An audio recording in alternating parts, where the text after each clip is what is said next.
Hello বন্ধুরা, আজকে আবার ইলা রান্নাঘরে একটা নতুন রেসিপি নিয়ে চলে এসেছি। আর মাছের কালিয়া করব, আলু দিয়ে আর মাছের কালিয়া করব।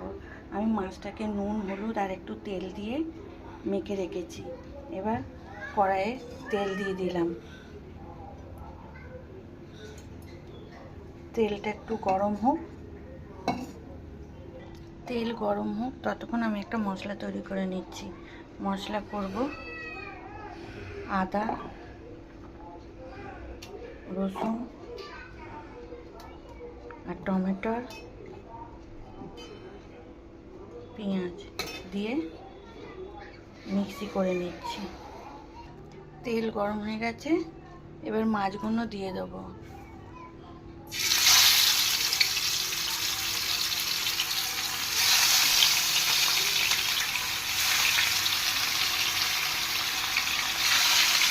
মাছ ভাজা হোক, মাছ ভাজা হয়ে গেছে, এবার তুলে নিচ্ছি।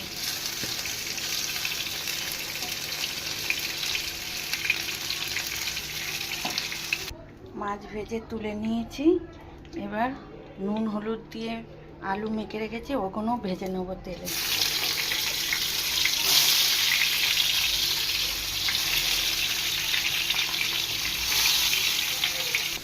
আলু ভাজা হয়ে গেছে, এবার তুলে নিচ্ছি।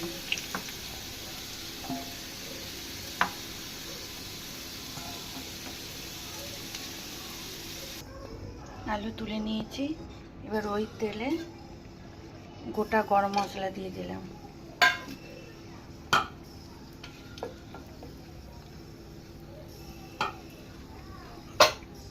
এবার পেস্টটাও দিয়ে দিলাম।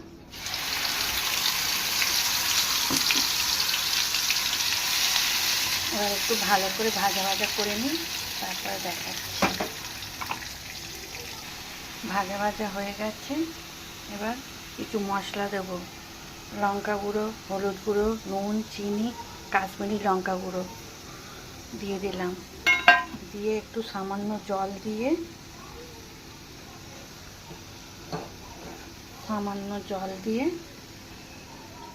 ভালো করে কষে নেব।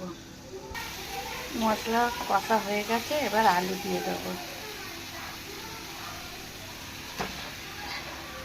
আলু দিয়ে ভালো করে একটু কষে নিয়ে জল দিয়ে ফুটতে দেবো। আলু দিয়েও ভালো করে কষে নিয়েছি, নিয়ে এবার জল দিয়ে দেবো।